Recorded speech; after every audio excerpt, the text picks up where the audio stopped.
खबर शामिल करते हैं इंटरनेशनल पाकिस्तान अराई न्यूज़ के वाइस चेयरमैन चौधरी तारिक हवेली लखा वाले। कयामत की एक और निशानी सामने आ गई। न्यूटन की 2060 में दुनिया के इख्तिताम की पेशगोई।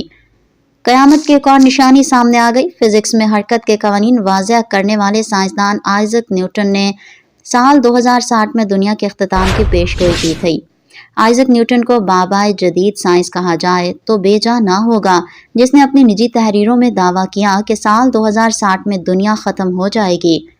हरकत के कवानीन वाज़े करने वाले मारूफ बरतानवी साइंसदान आइजक न्यूटन की जानिब से साल 2060 के हवाले से की गई पेशगोई एक बार फिर सोशल मीडिया पर मौजू बहस बन गई है। यहाँ दिलचस्प अमर यह है कि आइजक न्यूटन 1643 में पैदा हुए, जिनका इंतकाल 1727 में हुआ। वो साइंसदान के अलावा शाहर बाइबल भी कहलाते हैं।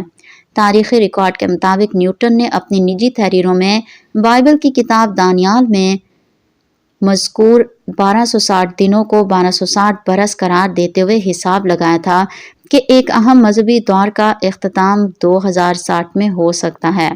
उन्होंने इस मुद्दत का आगाज़ 800 ईस्वी से किया था, जिसे वो चर्च की बदउनवानी का आगाज़ समझते थे।